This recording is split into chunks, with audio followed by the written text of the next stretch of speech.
नमस्कार मंडळी, आज आपण आजीबाईच्या बटव्यातील काही महत्त्वाचे 50 रामबाण उपाय पाहणार आहोत. पण त्या अगोदर जर चॅनलला सबस्क्राईब केलं नसेल तर लगेच कुक विथ प्रियंका मराठीला सबस्क्राईब करा.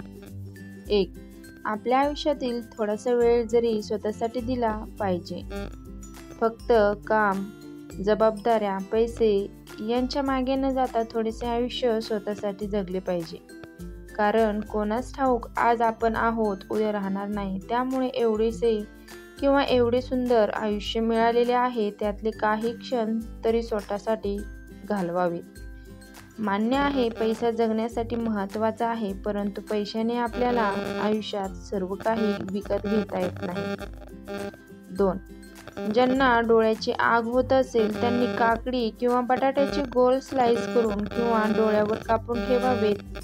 यामुळे डोळ्यामध्ये होणारी जळजळ कमी होते आणि थंडावा मिळतो. 3. जास्त प्रमाणात मीठ किंवा लोणचे खाल्ल्यामुळे हाय बीपीचा त्रास होऊ शकतो. त्यामुळे भाज्यांमध्ये शक्यतो मिडियमच मीठ घालावे. तसेच वरून मीठ खाणे शक्यतो टाळावे. 4.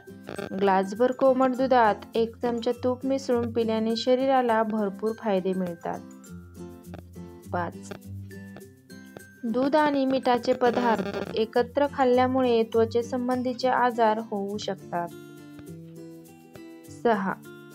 ज्यांना मुखदुर्गंधीच्या समस्या असेल त्यांनी पेरूचे किंवा आंब्याचे पान दररोज 2-3 पाने चावून खावेत. फरक जाणवेल. 7. दात पिवळे झाले असतील तर आंब्याच्या झाडाच्या चूर्णाने दात घासावेत. यामुळे दात पांढरे तर होतातच, परंतु मजबूत देखील होतात. 8. ज्यांना दाढदुखीची समस्या असेल त्यांनी दाढ दुखत असेल त्याच्याखाली लवंगाच्या तेलाचा कापसाचा बोळा बुडवून तो बोळा दाढाखाली ठेवावा किंवा 1 लवंग ठेवावे. 9. चेहऱ्यावर जर जास्त ओपन पोर्स असतील तर स्क्रब करणे शक्यतो टाळावे. तसेच आठवड्यातून 2 वेळेस तरी बर्फाने मसाज करावा. यामुळे ओपन पोर्स बंद होतात. 10. डोळ्याखाली काळे वर्तुळे झाले असतील तर आधी जागरण करणे टाळावे. कमी प्रमाणात झोप घेतल्यामुळे देखील डोळ्याखाली काळे वर्तुळे येतात. तसेच शरीरात पोषक तत्वांची कमी असेल तरी देखील ही समस्या उद्भवते. यावर कोणतीही क्रीम लावणे आधी पूर्ण झोप घ्यावी. तसेच पोषक तत्व असलेला आहार घ्यावा. 11. रोज सकाळी उपाशीपोटी 1 फळ किंवा मूठभर ड्रायफ्रुट्स खाल्ल्याने शरीराला अधिक प्रमाणात फायदे मिळतात. कारण आपण रिकाम्या पोटी जे खातो ते आपल्या शरीरात जास्त प्रमाणात काम करते.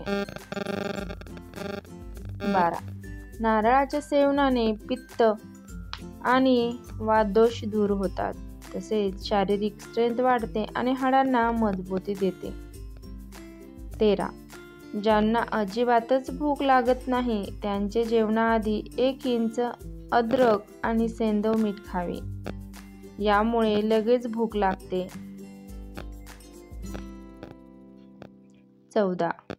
दातांनी न खेळता येऊ नये. यामुळे दातांनी नखे चावू नये किंवा खेळू नये.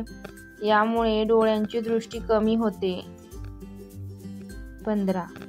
टोमॅटोचे सूप पिल्याने वजन कमी होते. तसेच रक्तवाढीसाठी किंवा डोळ्याच्या आरोग्यासाठी देखील चांगले असते.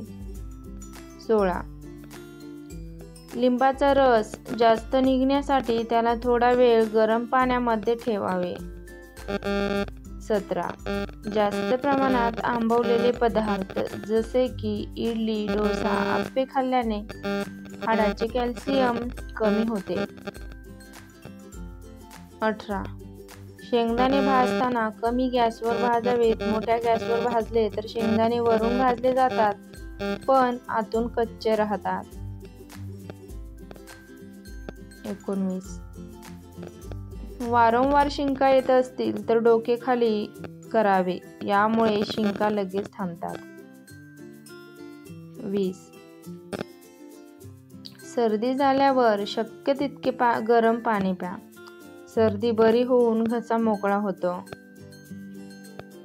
21. सतत तोंड कोरडे पडत असेल तर टरबूजाचे सेवन करावे. 22. ग्रीन टी मुळे त्वचेवर नॅचरल ग्लो येतो. 23.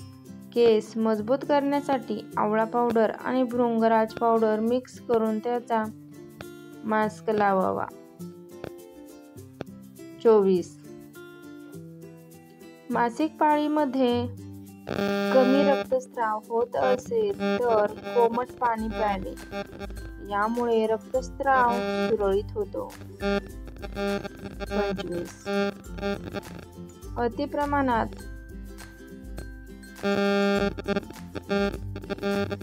ताणतणाव घेतल्यामुळे हाय बीपीची समस्या होऊ शकते. त्यामुळे नेहमी आपल्या ताणतणावावर नियंत्रण ठेवावे. 26. जी मुलं अन्न खात नाही त्यांना पाण्यामध्ये खडीसाखर उकळून ते पाणी पाजावे. यामुळे लवकर खायला लागतात. 27. पेरू किंवा केळी खाल्ल्यानंतर लगेच पाणी पिऊ नये. यामुळे सर्दी, खोकला, घसादुखी होते. 28. गरोदरपणात शरीराची पाण्याची कमतरता भासू नये. शरीरामध्ये पाण्याची कमतरता भासू नये म्हणून पहिल्या महिन्यापासूनच पाणीदार फळे, नारळ पाणी, लिंबू पाणी, भाज्या खाव्यात. यामुळे नॉर्मल डिलिव्हरी होण्यास देखील मदत होते. 29. अति जागरण केल्याने शरीराची प्रतिकारशक्ती कमजोर होते आणि पचनक्रिया बिघडते. तसेच मानसिक आजार देखील वाढतात. 30. मसाला दूध बनवताना ते अजून टेस्टी होण्यासाठी त्यामध्ये थोडीशी मिल्क पावडर देखील घालावी. 31. दही लावण्यासाठी विरजण नसेल तर कोमट दुधात हिरवी मिरची घालून रात्रभर ठेवा. सकाळी दही तयार असेल दूध फ्रीजमध्ये ठेवू नये. 32.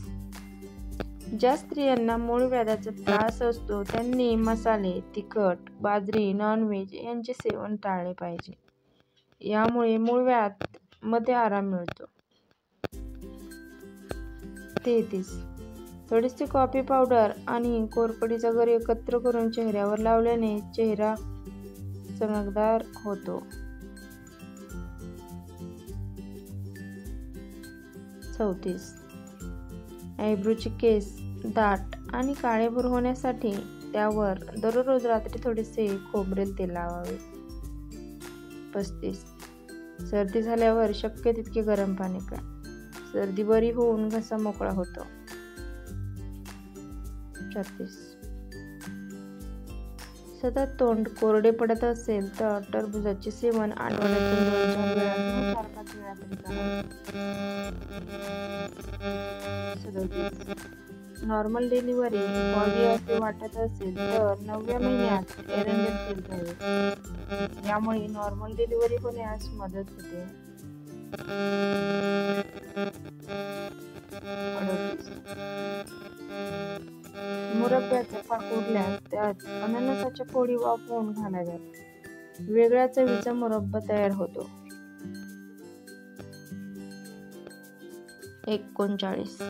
सांधेदुखीचा त्रास असल्यास दुखत असलेल्या जागेवर हळदीचा लेप लावावा. 40. ज्यांचे वजन जास्त आहे किंवा शरीर स्थूल आहे त्यांनी रात्रीच्या जेवणात भात, बटाटे, पनीर असे पचायला जड पदार्थ शक्यतो टाळावे.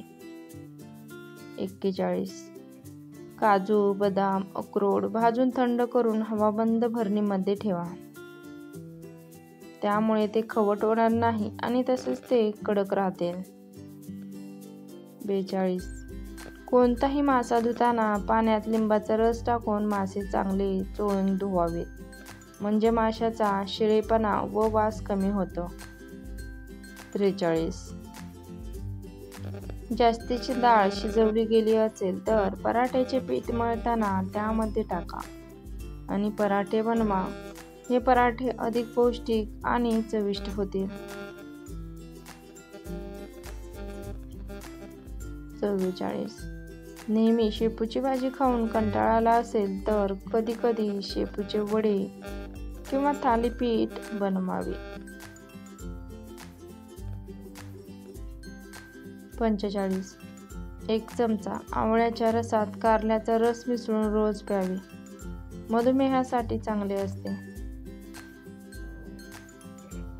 चहा बनवताना पाण्यामध्ये अद्रक टाकून पाण्याला छान उकळी आल्यावर त्यामध्ये चहापत्ती घालावी. यामुळे चहाला छान स्वाद येतो आणि चहा दाटसर होतो. 47. संध्याकाळी ग्लासभर कोमट पाण्यात 1 चमचा त्रिफळा चूर्ण मिक्स करून रोज झोपण्याआधी घ्यावे. नियमितपणे हा उपाय केल्याने रोज सकाळी पोट साफ होते. 48. नियमितपणे पपईचे सेवन केल्यास देखील बद्धकोष्ठता मध्ये आराम येतो. 49. दररोज खाण्यासाठी लागणारे लोणचे एका छोट्या भरणीत काढून ठेवावे. सतत लोणच्याच्या भरणीला उघड बंद केल्याने लोणचे लवकर खराब होते. 50. उकडलेली अंडी गरम असताना कधीही सोलू नका. काही वेळ थंड पाण्यात ठेवा. अशाने अंड्याचे साल पटकन निघते. वरील उपयुक्त आणि महत्त्वाच्या टिप्स तुम्हाला आवडल्या असतील तर व्हिडिओला लाईक करा. तसेच इतरांसोबत जास्तीत जास्त शेअर करा आणि असेच नवनवीन टिप्सचे व्हिडिओ पाहण्यासाठी चॅनेलला देखील नक्की सबस्क्राईब करा. संपूर्ण व्हिडिओ पाहिल्याबद्दल मनपूर्वक आभार. धन्यवाद. पुन्हा भेटूया अशाच एका छानशा महत्त्वपूर्ण व्हिडिओमध्ये. तोपर्यंत टेक केअर. Bye bye.